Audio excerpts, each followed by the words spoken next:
The following is a presentation of the Matt Talk Podcast Network.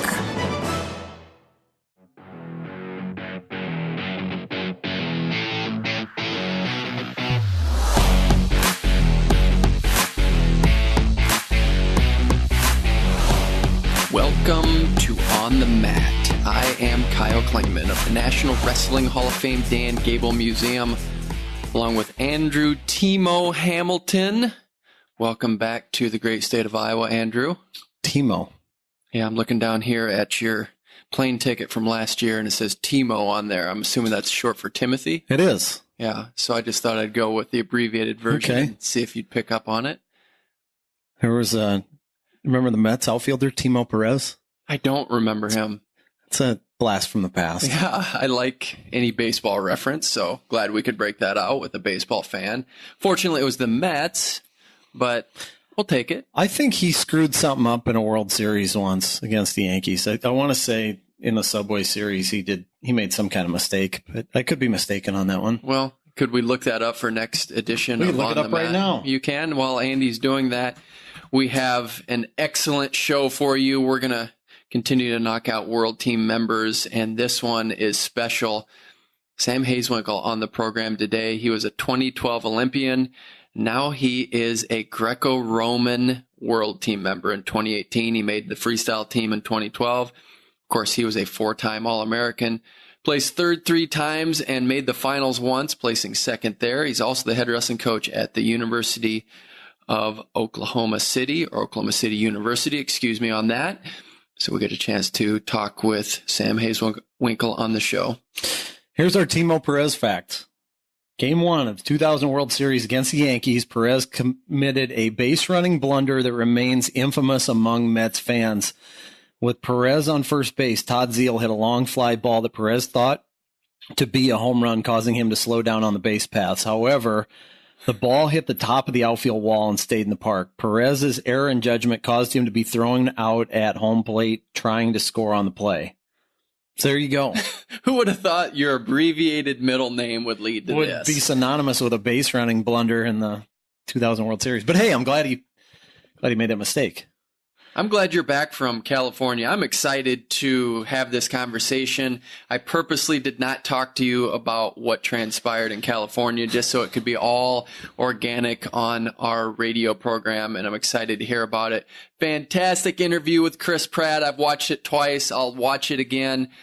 He is the reason. What he articulated there is why I love wrestling. Go watch that interview. Fantastic job. Yeah, it was a lot of fun. It was a lot of fun. And I'll tell you, Kyle, like, the interview is like not even half the story of how crazy that day was. I mean, probably the wildest day in my 20 years of sports journalism, when you pack the whole thing into one story. Started out, that was my first day at World Team Training Camp at Camp Pendleton. I get there at 9:00 for the first workout of the morning. Guy by the name of Mark Smith, who was a 2-time EIWA champion at Navy in the early 90s, retired lieutenant colonel, now a comptroller with the Marines, comes up and introduces himself to me, and we got to talking, and we had a good conversation about wrestling and track wrestling and what's going on with the Marines and the world team, and he invited me to go have lunch with the world team, with the world team and members of the Marines there that were around the area where the world team was staying in the barracks.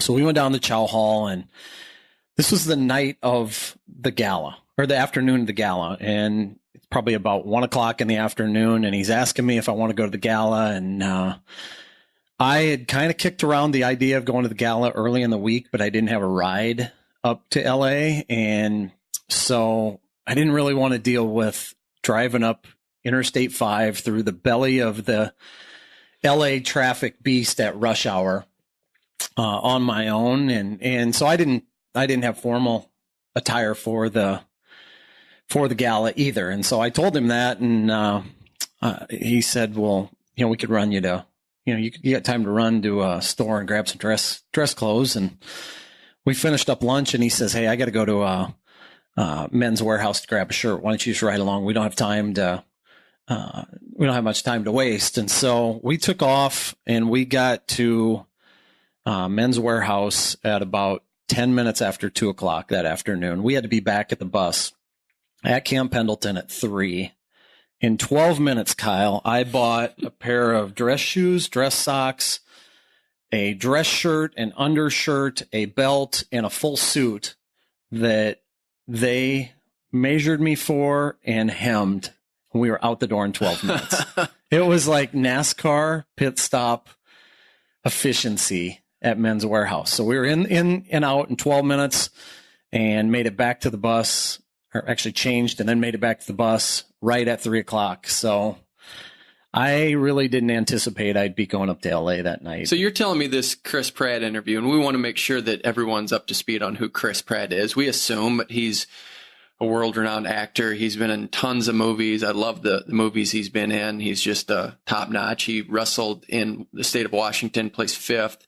You had a chance to interview him. So I'm surmising from this wouldn't have happened had you not gone. Oh, absolutely not. So this absolutely is all kind of transpiring by accident. In a little bit. I mean, yeah, it came together last minute. Yeah. Absolutely last minute. And that was one of the reasons that I just said, you know what, I'm not going to have another opportunity like this probably to go do something like this. And, you know, I need a suit anyway.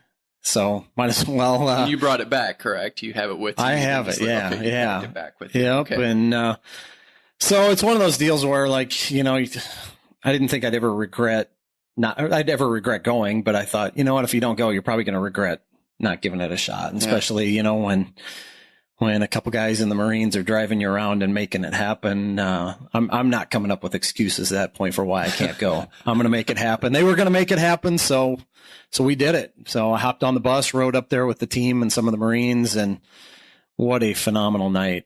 Tell us about the gala, what it looked like, the layout. Yeah. So, LA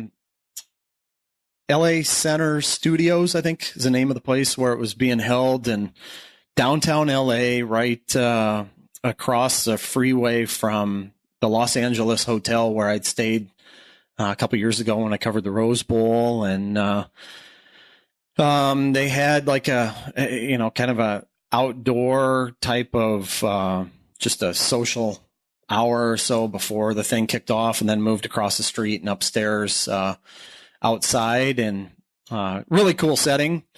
And then, you know, some of the guests that were there, obviously Chris Pratt, Jay Moore, Randy Couture, most of the world team was there, you know, some other members of the national team and coaches, and a lot of wrestling dignitaries there. And the speakers were phenomenal. The message that Major Jared Redinger of the Marines gave was incredibly powerful. He talked about how, you know, today's youth, 65% of them are unqualified to join the Marines, or frankly, any other member of the service. And so that's one of the big reasons why they have aligned themselves with wrestlers, because wrestlers at their core have the characteristics of what they're looking for. And Jared wrestled at Navy early 2000s, I think. And he said, he goes, I wasn't that good of a wrestler, but wrestling gave me the things to get me through some pretty tough battles. And he talked about a battle in Fallujah, and said that, you know, he's seen some things that people probably don't want to see, and experienced some things that most people don't want to experience. And he just said that he would draw back on experiences he had starting in wrestling at the age of 6, and, you know, things that his coaches instilled in him. And that's why this partnership with USA Wrestling and the Marine Corps, it works so well, is they're just aligned.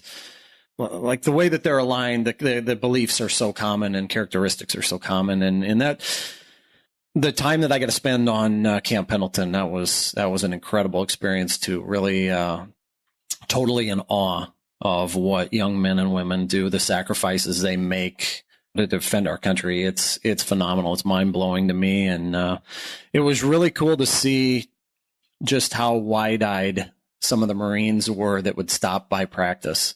There were a lot of them. A lot of the Marines wrestled in high school or at some point in their lives, and there were a bunch stopping by practice and checking it out. And there's a young man from the St. Louis area who saw me wearing a wrestling shirt Saturday morning, and I was outside of the dojo center, the martial arts center there, right across the street from the barracks where where the world team was staying. And this young man saw my shirt, and he came up to me and asked me, what's going on? I saw your wrestling shirt. And I'm like, well, you've got practice going on inside. And he goes, what's this for? I said, it's World Team Training Camp. And his eyes were as big as saucers. And he's like, who's in here? And I mentioned at that point, I think it was like Alex Deringer and Greg Kirkvliet and Kyvan Katz and Joey McKenna. There weren't a whole lot of guys in there. I think Gwizdowski was in there at that point. And he goes, wow, that's Deringer. And I said, yeah, Kyle Snyder's on his way back to barracks, Burroughs too. And I said, they're all here. And he was so in awe of being out there with our world teamers. And he told me, he said, this is going to be the first year in 12 years that I don't wrestle, that I'm not part of a wrestling team. And so that connection between the Marines and USA Wrestling, the world team, that was pretty awesome to see up close. So with your accessibility, just thinking about the Chris Pratt interview, did you just approach him? Because this is an A-list actor. This isn't just some guy that you happen to just come upon. Was he accessible? He was awesome. He was the best. He was awesome. He couldn't have been more accommodating. I just everybody there wanted their picture taken with him or wanted to talk to him. And so I was just going to kind of wait it out and see if he had a couple minutes and if he was willing to do it. And yeah, he was super accommodating and didn't just do it. Seemed to enjoy the interview and intertwined a phenomenal message with some levity too, and seemed to really enjoy doing it. And we gotta talk a little bit of wrestling off camera too. And then of course Justin Hawk was hanging out down by there and snapped a couple of pictures of me interviewing, and he took a photo of Chris and I together. And of course you can't take a wrestling photo without getting into a little bit of a scrap too. So there were some overhooks and underhooks and body locks maybe involved a little bit, but it was fun. He was great. And he spoke at the banquet as well as at the ceremony as well. And talked about how, he placed fifth, as you mentioned at the top, at the state championships in Washington as a high school senior. And he said, he's still kind of is a little salty about the fact that he beat the guys that finished ahead of him. Yeah. But he's managed to go on and do quite well with his life ever since then. He's recovered quite well. Well, and you understood how he gets what to do there. Even when he was having the interview with you, he said, hey, track wrestling, just made what's up track wrestling? What's up track wrestling? And just knew how to engage the sport in a great way. So lots to learn from there. And I want to learn from you where you feel like we are in the world team as far as the potential of winning, which of course we have, but did you feel good coming out of the training camp that this is a team ready to win the world championships? I think they're on track. That's the vibe that I get. I mean, I look at just the firepower in that room, and it's incredible. And even not having the full team quite together there and at tip top shape yet, but man, you look around that room and you've got Burroughs going for his 6th world and Olympic title. You got Kyle Snyder going for his 4th. Dake. It's mind blowing to me, some of the things that he can do on a wrestling mat, how strong and explosive, athletic he is. And that was fascinating just watching Kyle Dake's approach to strength training. I did an interview with him about what he does now to get his body ready. And he's involved in functional patterns. If you get a chance, go Google it. You'll have a better understanding when you watch the videos online than I could ever describe it. But, he spent one workout doing a bunch of pull-ups, basically variations of pull-ups. He's got a coach there who, is deeply, deeply involved in functional patterns.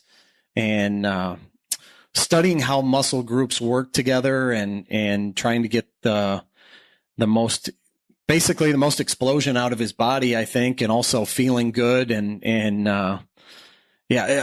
That was probably the thing coming out of training camp, that watching it over the course of 2 or 3 days that I was most enamored with, was just, how different Kyle Dake's training looks than others. But the thing is, he's all in on functional patterns and believes that he has never felt stronger. He's never felt better physically. And tell you what, he's going to be right in the mix to win a world title. And David Taylor too, super confident right now. So you add a team, take a team that won the world title last year and add in those two guys. They will be in the mix. I think it's a 2-team race. And if the United States shows up and wrestles really well, it's going to be really hard to beat them. But that being said, Jaden Cox went over to Turkey and didn't have the results that he wanted to last month. Same with James Green. Gonna have to get those guys going a year ago, or you're gonna have to get them going, because a year ago you're talking about a silver medalist and a bronze medalist. They scored a lot of points over in Paris. When you look at the overall picture of what happened with the gala and then the training camp, did you get the feeling that wrestling is alive and well, or we're making progress, and all these things that we talk about that we want for the sport were on display for this week? I'll tell you, those things were really cool to see. And then you combine it with the fact, when I think I was sitting at the gala looking at my phone and saw on social media that the participation numbers that have been sliding in the wrong direction at the high school level for, I think, 6-7 years now, that those turned around this past year. And that to me was every bit as encouraging as all the other stuff that was going on. I think that's huge, huge news in a positive way for high school wrestling. And it all kind of ties together, because obviously the elite wrestlers, we're not having any problems in the United States finding elite wrestlers, right? I mean, having more success in the United States on the world level than ever before. If you look back at the results that have transpired in the last 5 years, especially in 2017. But that being said, when you talk about this partnership with USA Wrestling and the Marines, they're looking for, as I mentioned before, young men and women that have the characteristics that wrestlers have, and sounds like they're having a harder time maybe than they were before at finding those young people that can do the kind of things that they need them to do. But participation numbers going back in the right direction, I think that bodes well for tying things in with the Marines too. I think we both know that we're and all branches of the service. Yeah, I think we know we're in a special time for the sport. I just think that the last couple of years and what's happened, we are in just great times for wrestling, and to be part of it, to know that we're part of it, and to see what you just saw in California, I just think it only adds to what we're going through right now and what we get to experience. Yeah, it's incredible times right now, and you look at so many different levels. There are positives in so many different levels, right? I mean, so we mentioned what's happening at the international level, the college level, the attendances keep continuing to go up in some of the top programs. We're seeing attendance figures that we never would have imagined probably 20 years ago. And then the big thing to me, though, that was kind of that participation number thing was always kind of like a dark cloud hanging over the sport a little bit the last couple of years, because of the fact that that's to me a really big deal when we're seeing the participation numbers slide in the wrong direction for 7 straight years, and then to turn that around, because as we know, wrestling's not for everybody. And while we think it probably should be, and it would be good for everybody, it's just not. It's a hard sport.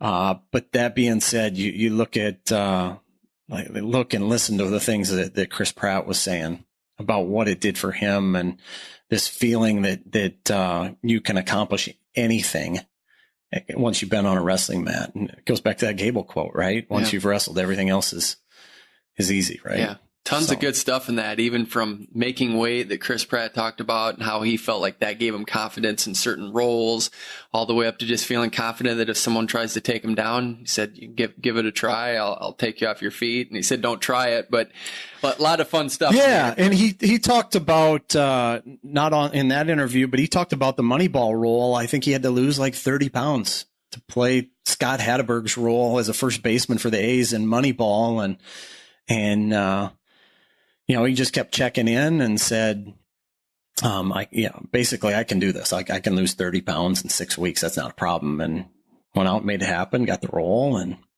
so he said he's done that for some other roles too, that just being able to say, you know what, this isn't a problem. I can drop 15 pounds in a couple days. I love it. What do you say? Do you want to talk some point differential index? Yeah. PDI here. We did some numbers at 149 pounds. I actually have a little wrench in this. It's not going to change anything that we do, but I wanted to confirm on the writing time point that in fact goes on to the score. Checked with Mike McCormick. He checked with the NCAA, Mike McCormick, an NCAA championship official. He actually said technically you could get 22 points for a technical fall, because if you get a 6-point near fall, you could give the wrestler on bottom have a not a potentially dangerous, but a misconduct call against the wrestler on top. Okay. So you could potentially get that. So it could bump the technical fall up to 22, but I think that's so highly unlikely that I think we still got to keep the fall at 22, and I think we're going to go forward with that. Okay. I know it throws a little bit of a wrench because we've been going 22 for the fall in this throughout the PDI index that we have, but I just wanted to have full disclosure that if anybody can find a 22-point technical fall that occurred last year, we'll set them up with we got to find a prize package for them. I'll make sure the Gable Museum sets you up. I'm sure Track Wrestling will get you some T-shirts, maybe some NBC hats here, but we will set you up if you can find a 22-point. Yeah, absolutely. Especially since the 6-point near fall is fairly new, so it's going to be in the last couple of years here. So go find that for us, and we will set you up well at Track Wrestling, at Wrestling Museum, if you want to contact us. We have 149 pounds. We already went through the absolutely staggering number that Zane Rutherford had at 149 pounds. Of course, he was the NCAA champion, 17.2. We've talked about that. But as we go on down the line, the rest of the class is a little bit different. Ronnie Perry, your finalist at 149 pounds, had a 6.2. But as we did a little bit of research here, it could have been a little bit higher, had a couple falls against him, not been tabulated into his record, Andy. Yeah, so he got pinned by a couple Oklahoma State guys. Tristan Moran and Gio Martinez actually pinned him in the first match of the season. So if you take those two out, Ronnie Perry's average jumps from 6.2 up to 7.9. So that's kind of interesting. I think one of the things, and we'll get to it here, but we've talked about how phenomenal Zane's 17.2 number is, how staggering that is. The thing that is really mind-blowing about that to me is the fact that you could add I think Sorensen, Perry, and Surtis together, 3 All-Americans, and it doesn't, what's that add up to be? That adds up to be 14. That still doesn't come out as high as Zane Rutherford. Zane, huh? Yeah. Man, that makes it even more impressive. Yeah, you could take several combinations of 3 or 4 All-Americans here and not come up with 17.2. And again, we didn't prep this in the beginning. We want to make sure we do this. If you're a first-time listener, this is called Point Differential Index. We are working toward a statistic that allows us to show domination of what you were able to accomplish for the season. So if you win by 1 point, you get 1 point tabulated in. If you lose by 1, you lose 1, going all the way up and down the line. Falls are with 22 because, as we said, the maximum is 21, but we've said it now can be 22, but we're still saying it's going to be 21. So the maximum you can get for a technical fall is 21. This is just a barometer to see how effective you were for your team and how effective you were as an individual throughout the team. We are at 149 pounds. We've gone through 125, 133, and 141. We just gave you 2 numbers. We're breaking it down even further. Matthew Kolodzik from Princeton was a third-place finish at a 5.1. Close behind, Troy Heilman in fourth had a 5.2. And then a guy that got a bad rap throughout his career, Brandon Sorensen, actually had an 8.3, Andrew. Yeah, and he rolled some people up. He had a Tech Fall win against Boo Llewellyn in the dual meet, had some pins in there to help pad that average. And then also the fact that helped him was he only lost 2 matches prior to the NCAA championships. So 8.3 out of Sorensen. Grant Leith, a 4. No surprise that Jason Surtsis, your 7th place finisher, at 2.5.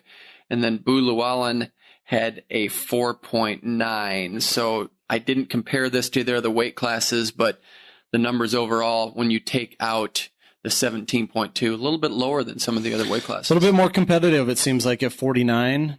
Surtsis, 2.5. He was in 11 one-point matches this year in 29 bouts. Yeah.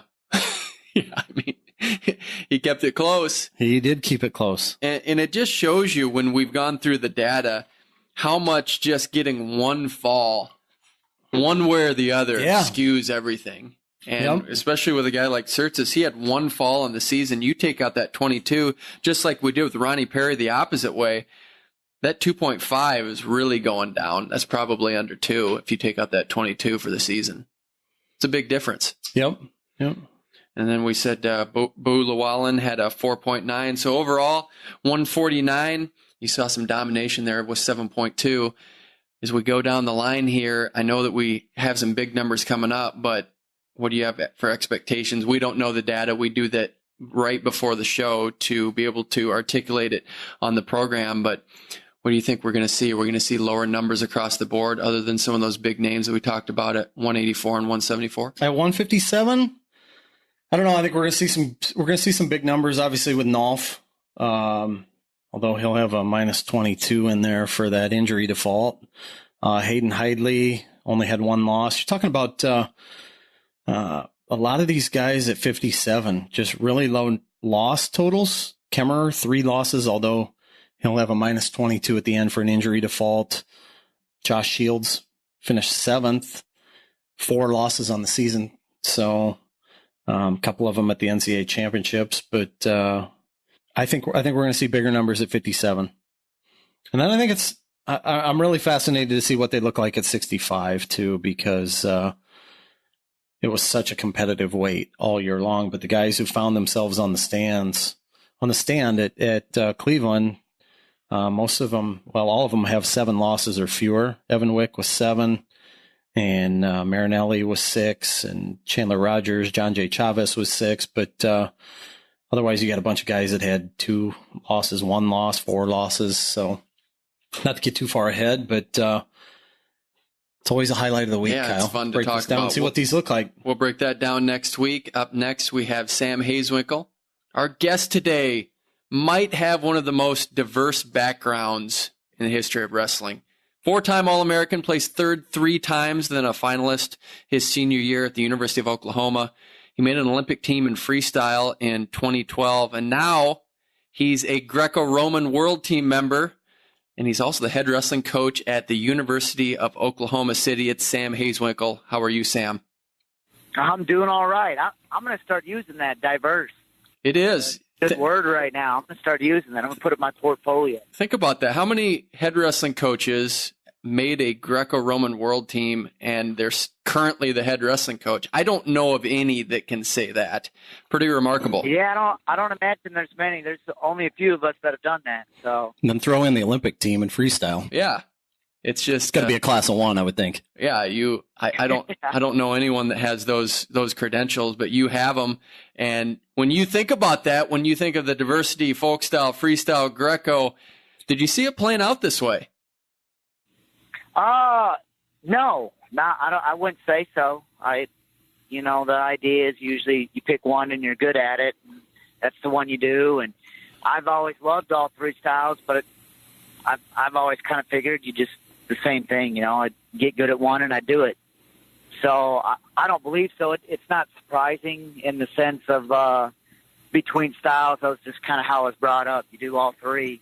I think at least when I was young, most people did all three all the way through Fargo, and then you kind of specialized. And now you're seeing a little bit more the people specializing in one style or another.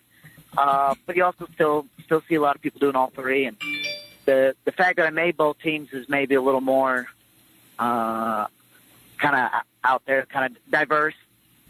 But I think it can be done.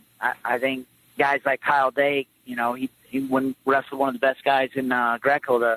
I want to say that he was the current world champ, and he wrestled into a 2-point match. There's guys that I think could do both styles.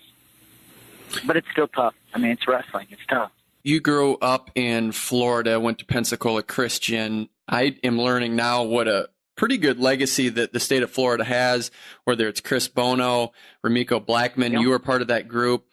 Growing up in Florida, did you get a good flavor for wrestling outside of your famous dad and uncle who were Olympians themselves? Did you get a good flavor of the sport outside of just your family? Yeah, no, I don't.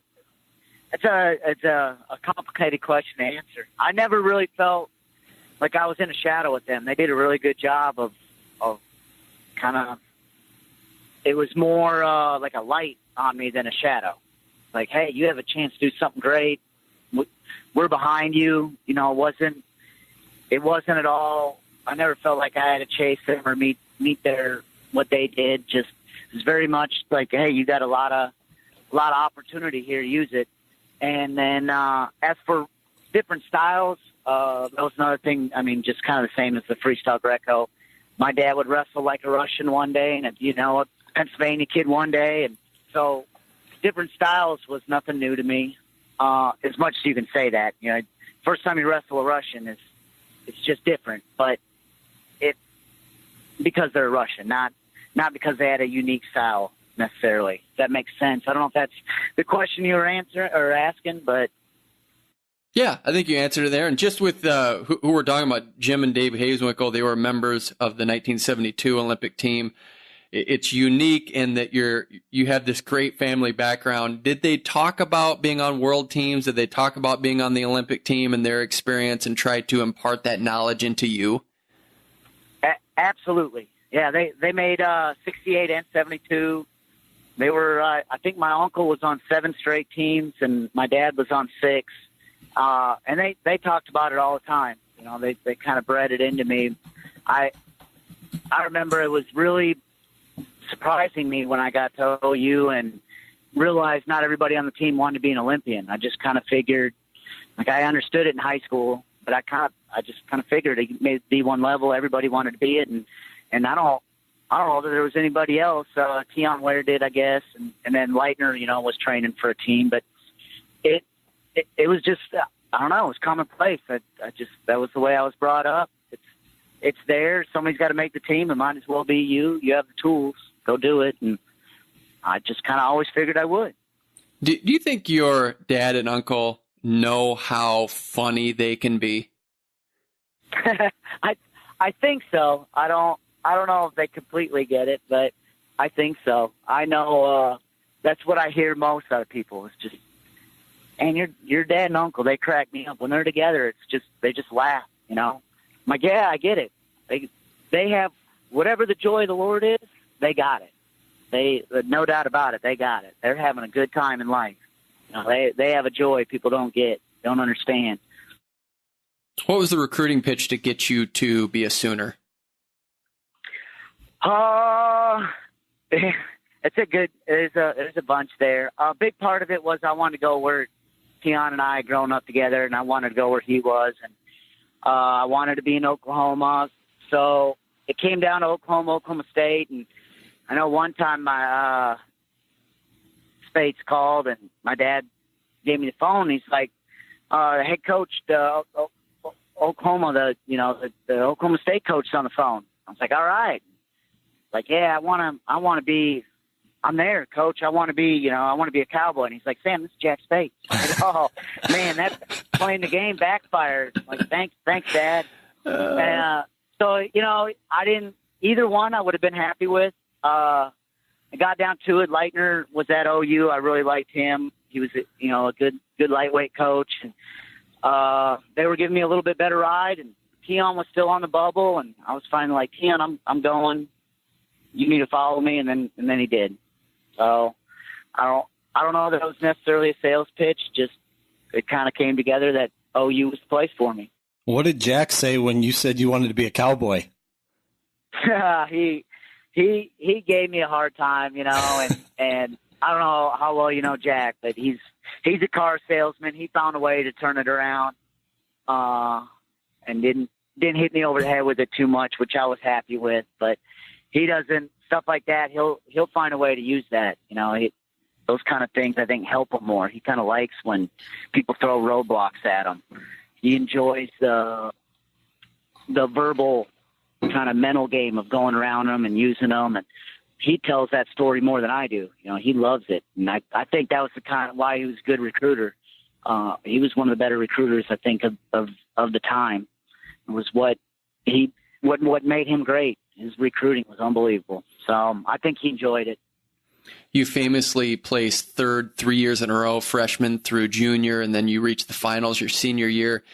You were a fan favorite. Everyone wanted to see you do it. Going into that senior year, did you know that so many people within the wrestling community wanted you to win that national championship? Yes and no. I knew there was. I felt like I was like the guy that people were hoping would do it this year. I don't know that I ever felt like I was a big fan favorite. You got so much social media now. It wasn't as big then, but I never felt like I was like the David Taylor or the Kyle Dake kind of guy that everybody was behind, wanted to see do well. But I did feel like people kind of felt like he's due. It's his year. He's going to get it. He deserves it. He's put in the time. So yes and no, if that kind of makes sense a little bit.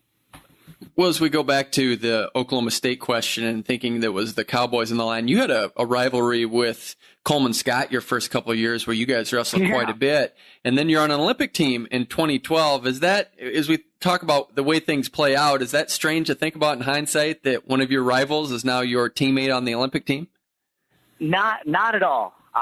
I never really got into the whole, the bedlam, and we don't like OSU because they're across the state. And I think I enjoy it more now, kind of messing with people. I still don't buy into it. Wrestling's too small of a community.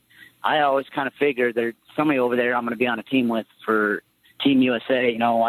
I give Iowa guys a hard time because almost all of them, when they first go on a tour with us, we'll all be sitting in the sauna over in Russia, and they're not talking to anybody. They're in the corner because they're Iowa, and we don't like anybody. And it's kind of funny. I always, a couple tours in, and then they're buddies.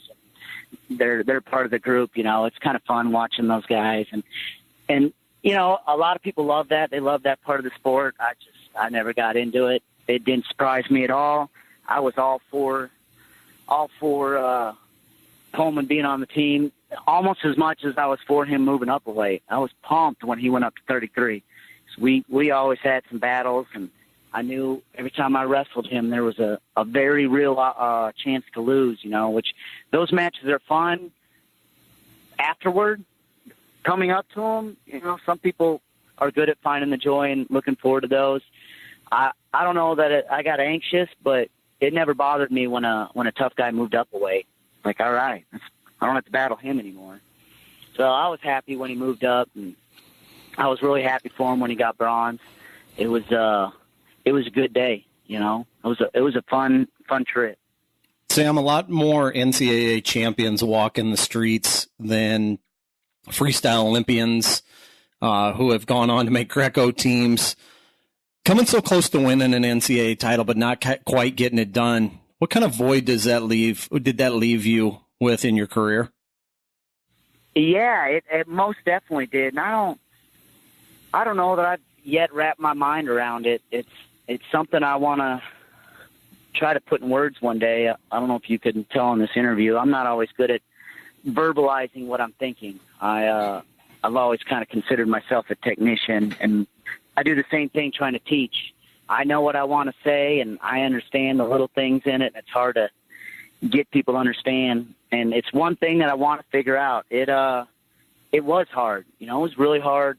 I think the next year was I didn't go to NCAAs the next year, and I think that's the only year I've missed, and so too for NCAAs. And I think it hurt the next 4 years. It was hard watching kids that I've beat up win titles. I think that next year I didn't go, and I beat both guys that were in the finals at 25, both guys in the finals at 33, and one of them at 41. That was the year Mendez was in the finals. And had he won, I would have beat the champ at all three weights. And, so that was hard. It was hard watching that, guys that I'd beat win, and I don't know. I still don't know how I feel. I know at the time it was very much I jumped hard into Greco. I think the U.S. Open was 2 weeks later, 3 weeks later, and so that was kind of how I dealt with it at times. I just dove into Greco, and I went and won the U.S. Open, and so that helped a little bit. Knowing I could win the U.S. Open, I can't quite win the NCAAs, and John Smith actually helped me a lot. He saw me later, and he said, "Hey, NCAA is a hard tournament." I think he won it twice, I believe, is what he said. And it's like, I won the Olympics many times, won NCAAs. It's just a tough tournament, and I think he understood what I was going through, and it was good. That's the kind of part about wrestling that I like. I wasn't a Sooner at the time. I was just another wrestler that was going through something tough, and he understood, and he said a good word to me, and I've always appreciated it. He's said some good things to me over the years. That was one of them, and he gave me one of my best compliments when I was done. It's like, "You've been a thorn in my side. Glad you're graduating." Like, man, that was thank you. I don't know if that's a backhanded compliment, but I'll take it. I loved it. I appreciate that. But back to your question, I don't know. It's hard to explain. It was hard, and at the same time, what kills you saves you. It was wrestling that had me hurt, and it was wrestling that kind of saved me. So I don't know. One day I'll figure out how to put it in words, and I'll call you guys back up. Is that something that helps you as a coach going through those experiences? Because you're going to be coaching a lot of guys every year that are shooting for the top goals, and not everybody's going to get there. I think so. I think it helps. I think it helps that I can point to that. At the same time, I don't know, because for me it was, you jump right back into it. You attack it, and sometimes kids don't want to do that, and it's hard for me to understand that. Hard for me to wrap around. I just want to be like, "Hey, just do it. Believe me, it'll help." Like, "Well, what if I lose again?" I'm like, "Well, you might." And, it's harder for them, and that's a big part of it that I'm learning as a coach, is just how to attack the mental. I know how I got through mental stuff, and I try to give them that, but everybody's different. Everybody has a different style in wrestling. If there was one style that won, we'd all be Jordan Burroughs. Everybody would double leg. There's a lot of different styles, and I think the mental, it's very much that way in the mental. There's a lot of different ways that people get through stuff. And I'm enjoying learning that. I think that's a big part of coaching nowadays. Just the way the culture is, the millennials.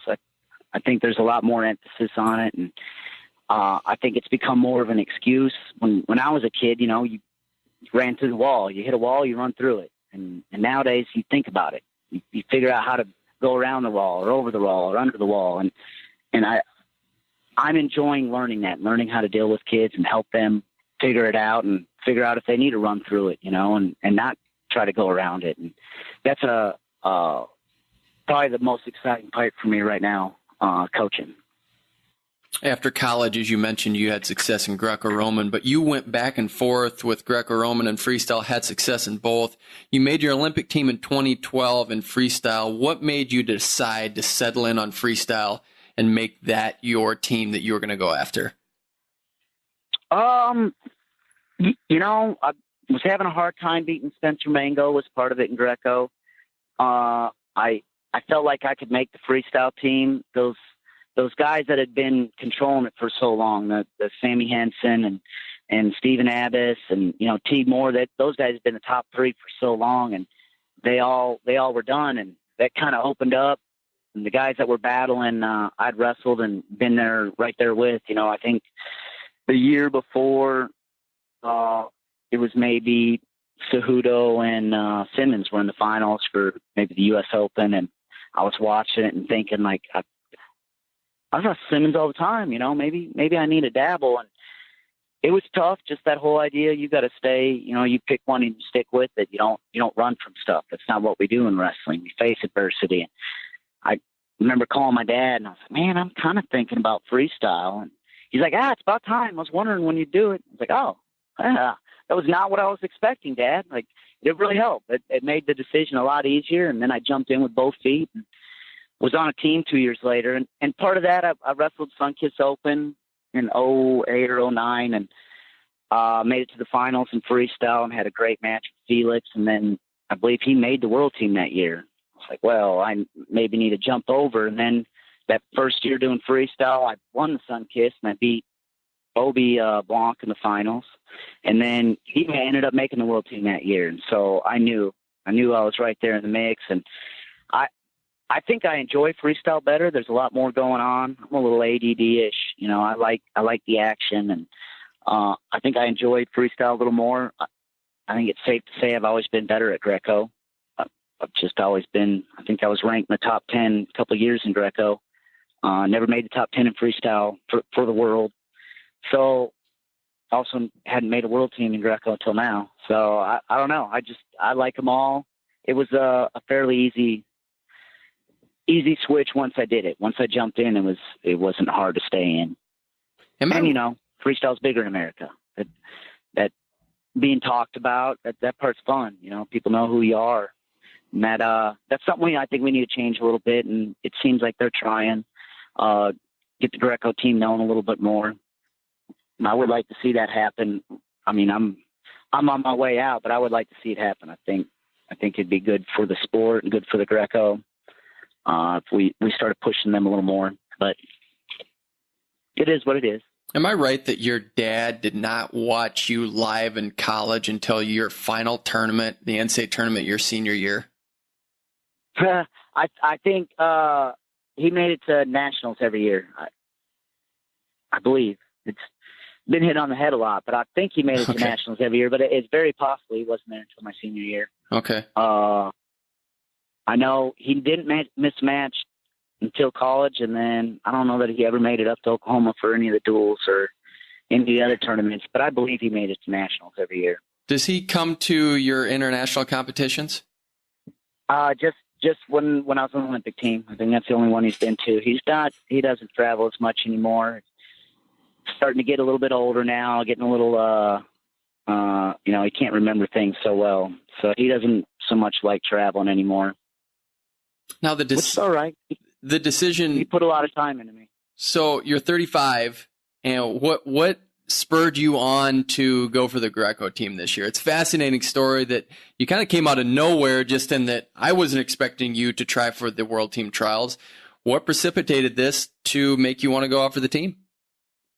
Well, all signs pointed to do it, kind of thing. I wasn't planning on it, and then they changed the rules, and then they brought the weight class back, and then the trials were in Oklahoma, and it's like, man, those are all the things I always wanted to happen in Greco.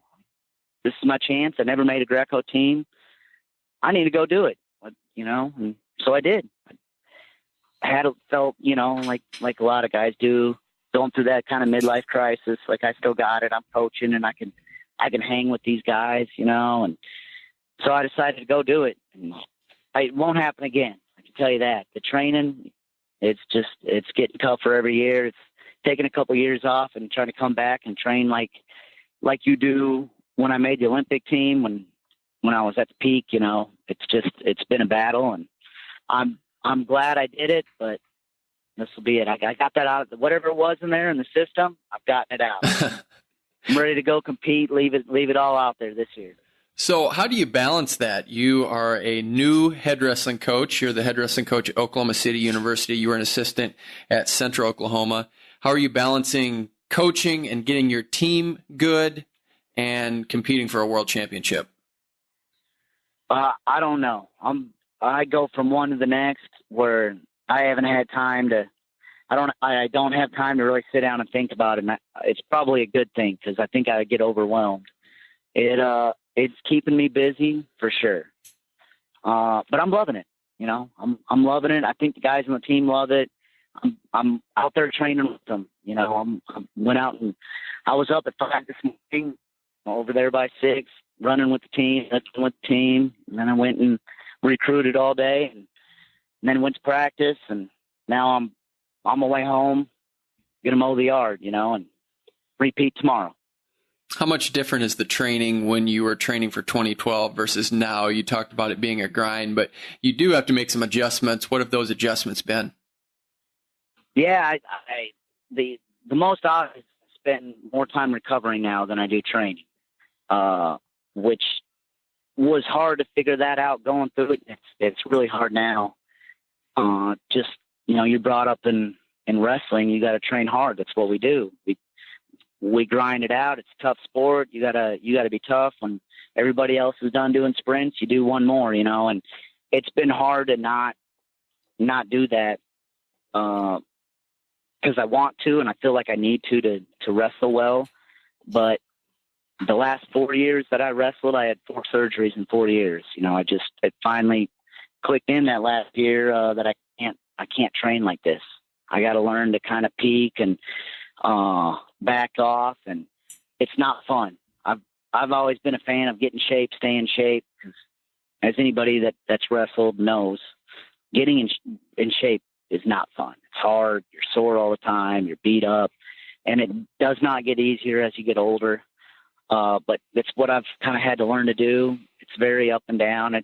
It's been tough mentally, tough on my body, but I've learned that if I want to peak, I don't want to have a surgery, you know, a week before going to the World Championships. That's what I kind of got to do. And I'm right there now where I think about 6 weeks out, which is right around the corner, is when I'm going to hit my last training phase and hit it hard and look to peak right going into Worlds.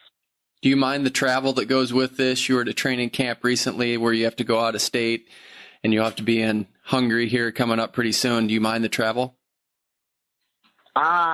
It's a lot harder now. At first I didn't like it back when I first started traveling.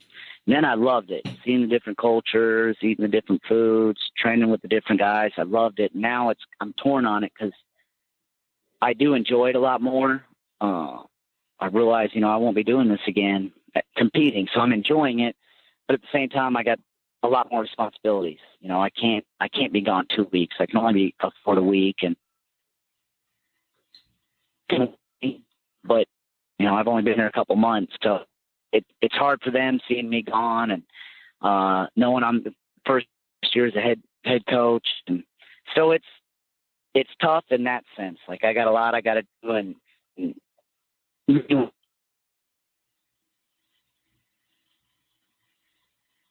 I'm doing everything right, and so it's keeping me busy.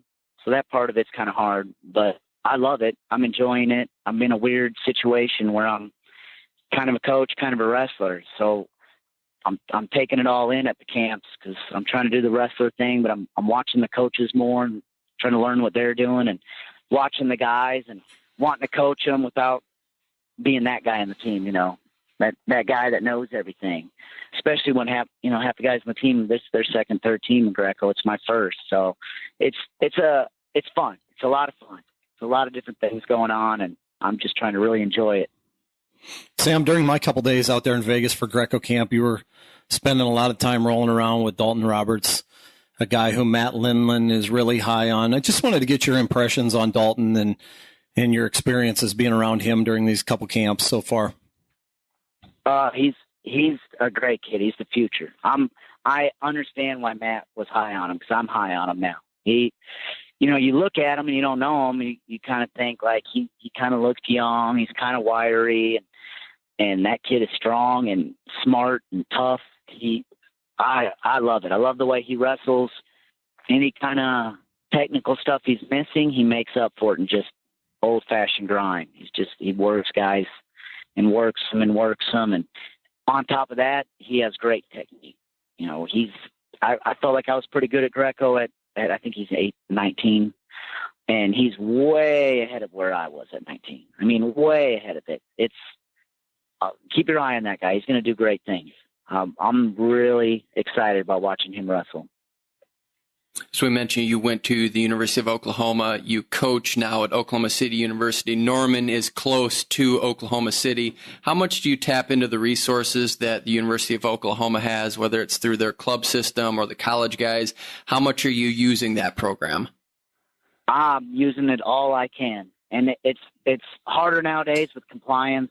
Compliance is on top of everything, and they have to double and triple check everything. So you want something done, you just got to know it's going to take a couple of weeks, you know, for them to clear it, make sure it's okay. And that being said, I've been at OCU since April, and I've been over there a lot and been picking their brains, just, you know, making sure I'm doing things right, and working on getting our guys over there anytime I can, whether it's with the RTC or seeing if there's ways that colleges can work out together. And, you know, just I'm doing everything I can to tap into that.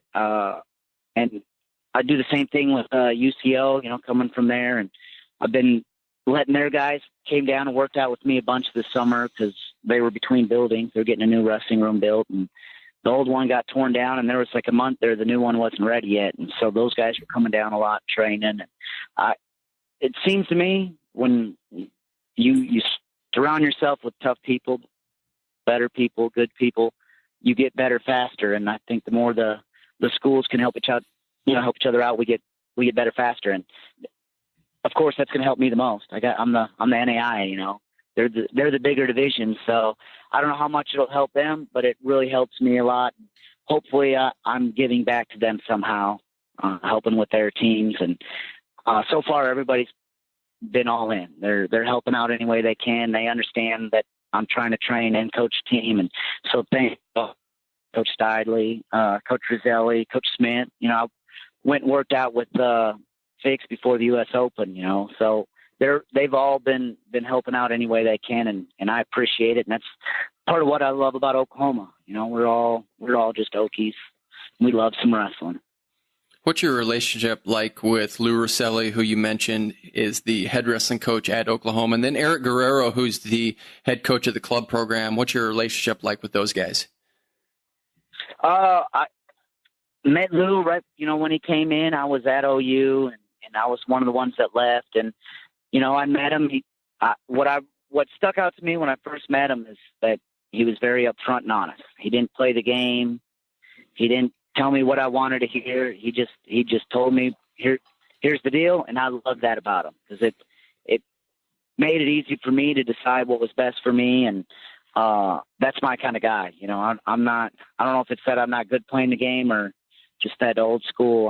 I'm very honest and upfront. So I like when people just tell you, this is where we're at, this is how we're feeling. Let's both, you know, be upfront and find the best way forward, and not play this game where we're back and forth and wheeling and dealing and saying one thing and trying to do the best for our team and our guys, you know, in the background. I just be upfront and honest. And that's what really stuck out to me. And, you know, I'll be honest, I was hard on them the first couple of years. They had a rough couple of years, and it's making a lot more sense now. I see the plan he was putting in place, and they're getting things turned around there. They're going to have a tough team this year. And in my mind, they have 3-4 guys that can be All-Americans, and he gets those. And once you get 3 All-Americans on a team, it's much easier to build at that D1 level. You know, one helps, but it's hard to build. When you get 3, I feel like that's where teams really start stepping up and making a leap. And keep your eye on those guys this year. I think people are going to be surprised after the last few years,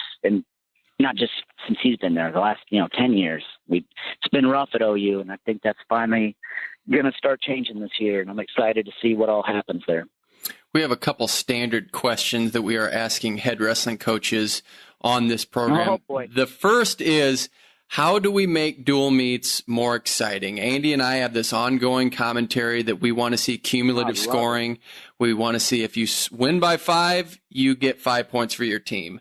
What do you see as the best way to enhance dual meets and get away from what we see as a little bit boring, the 3, 4, 5, 6 for the respective wins? I have one I'm big on, but first I need to go listen back a few episodes. I would love to hear your guys' thoughts on that. I don't know if I've heard that yet, and I think it's a very interesting idea. I'm going to mess around with it when I have some time and try to look through pros and cons. It's an interesting, I can't believe I've never heard that idea before.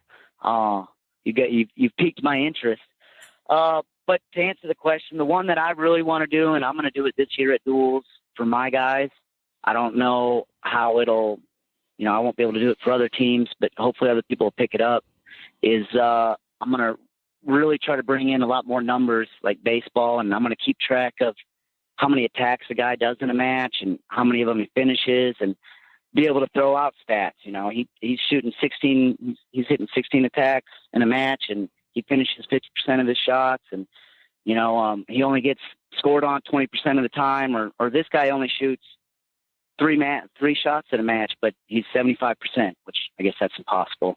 66%, and just try to bring in some numbers where people kind of know. A lot of times they just don't know. Does this guy attack a lot? Oh, this is boring. When a guy has really good defense, and it kind of makes it interesting. It adds to it. So that's something I'm going to try to add in for my team, and partly to let them see, like, hey man, you're 100% shots in third period when you're taking them, but you're not taking them. You've only done it 3 matches. You scored every time you've done it. Let's shoot more in the third period, or let's get to that snap down more. So I'm working hard at adding that number in. I think the more numbers you got, the more people can follow the sport and understand. We all know people like exciting wrestlers, and the wrestlers that are not as attack happy, when they get big, people understand it and they love them. You get those guys that are just grinders that beat on people, and people love that, but they don't always know it. And they just watch 2 guys go out there and wrestle, and they don't always know. But I'm going in circles now.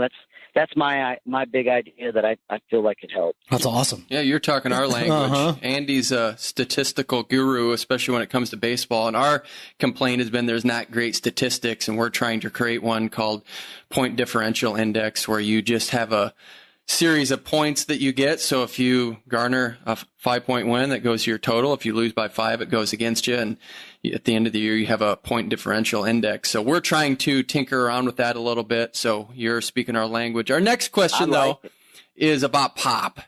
And we don't think it's really good for you, but a lot of people happen to drink it. Are you a soda drinker? And if you are, what's your soda of choice? I'm not. When I drink, it's whatever orange soda there is, Fanta or whatever, Mountain Dew maybe, but I'm not a fan of soda. I've never been a big fan of it. I wish I could say I was a health nut. I love Gatorade. I'll drink Gatorade all day, and from what I understand, that's just as bad for you. But for whatever reason, I'm not a soda guy. Just don't care for it. All right. Well, hey, we like games on this program, and we have a series of games that we play. We've chosen a game for you called True or False. We're going to give you 5 statements. You answer true or false. You can expand on your answer. We encourage it because we want to know why you answer the way you do. Are you ready to play a game of true or false? Absolutely. True or false? This is number 1. True or false? Greco-Roman wrestling is more physically taxing than freestyle wrestling. True. 100%. And I feel like I'm a specialist in this. When I finish Greco tournament, I feel like I've been hit by a Mack truck. Like, I'm always way more sore. Injuries, though, I feel like I got injured a lot more folk style, freestyle. Maybe that's just the shots and the knees. But without a doubt, Greco, just at some point you're going to get thrown, I guess. I don't know. But always more sore the next day. 100%. Number 2, your former college wrestling coach, Jack Spates, has written you a song. Oh, man. How honest do we have to be in this? You have to be honest because true. He has. True. He did. Yep. Yep, he wrote me one when I made the Olympic team. He had one. He said he wrote one for when I was in the nationals. He knew I was going to win, kind of a deal. And he was sad that he never got to finish it or play it. And so when I made the Olympic team, he jumped all over it. He was excited about it, which I guess I was happy. It was still odd. We all make fun of him for it, but I guess I was happy. All right. Number 3, you answered this, so I'm still going to ask it. True or false, Sam Hazewinkel will compete in wrestling into his 40s? I'm gonna say false, but you never know. I've been around enough and I've made fun of enough people that have thrown their shoes in and then decided to wrestle again that I'm never going to throw my shoes in, but I can say that it more than likely is false. Number 4, placing 3rd feels better than placing 2nd. Ooh, I don't know if I can answer that. I love that. I love finishing on a win. I know that. I guess it depends, but I don't know. You're higher on the podium when you're 2nd. So, but you end on 2 wins in the NCAA championships. So that's true. Yeah. Yeah. It's better finishing your career on a win. I can tell you that. So sure. I'll go, man. I don't know. I don't know if I can go with true. There's a lot of dimensions there. Okay. Some are true. Some are false. All right. And then the final one, you have wrestled your father and uncle live in a practice. Yes. I came home from college and I don't know if I ever wrestled my uncle live, but I've wrestled my father a lot and came home from college my first year and was like, I can beat him now. And, he's getting older. I didn't want to hurt him, but I wanted to see. I wanted to see if I could beat him. And so I went after him hard without in any way trying to hurt him, and he crushed me. He just dumped me. It was bad. And then by the time I think I could beat him, I didn't want to find out. Hey, you did a great job with that edition of True or False. You did a great job on this show. We appreciate your time. This has been a lot of fun. And we're excited to see you at the World Championships. It's going to be great. Thank you. I appreciate it. All right. That was Sam Hazewinkel. For Andy Hamilton, I'm Kyle Klingman. You've been listening to On the Mat.